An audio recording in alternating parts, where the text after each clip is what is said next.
চিরনিদ্রায় শায়িত হলেন বেগম খালেদা জিয়া। তিনবারের সাবেক প্রধানমন্ত্রী ও বিএনপির চেয়ারপারসন খালেদা জিয়াকে সংসদ ভবন এলাকার জিয়া উদ্যানে তার স্বামী সাবেক রাষ্ট্রপতি জিয়াউর রহমানের কবরের পাশে সমাহিত করা হয়েছে। ৩১ ডিসেম্বর বুধবার বিকেল 4:30টার দিকে রাষ্ট্রীয় মর্যাদায় তার দাফন সম্পন্ন হয়েছে।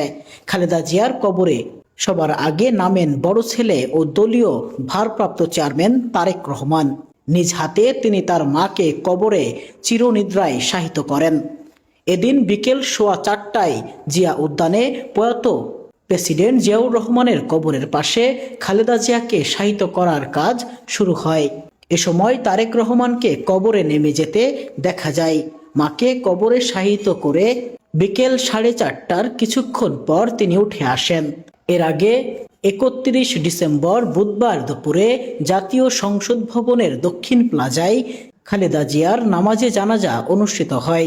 জানাজায় প্রধান উপদেষ্টা অধ্যাপক ডক্টর মোহাম্মদ ইউনূস, উপদেষ্টা পরিষদের সদস্য, বিএনপির শীর্ষ নেতা, বিভিন্ন রাজনৈতিক দলের নেতা, কূটনৈতিক বিশিষ্ট ব্যক্তিসহ সর্বস্তরের মানুষ অংশ নেন।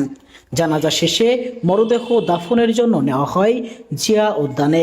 এ সময় সড়কের দুপাশে অসংখ্য মানুষ দাঁড়িয়ে প্রিয় নেত্রীকে শেষ শ্রদ্ধা জানান। সে সময় এলাকা জুড়ে শোক ও নীরবতার আবহ বিরাজ করে। দাফন কার্যক্রম সুষ্ঠুভাবে সম্পূর্ণ করতে আইনশৃঙ্খলা বাহিনী ও স্বেচ্ছাসেবীরা দায়িত্ব পালন করেন। অপ্রীতিকর ঘটনা এড়াতে এলাকায় নেওয়া হয় বিশেষ নিরাপত্তা ব্যবস্থা। দীর্ঘ রাজনৈতিক জীবনে খালেদা জিয়া দেশের রাজনীতিতে গুরুত্বপূর্ণ ভূমিকা রেখেছেন।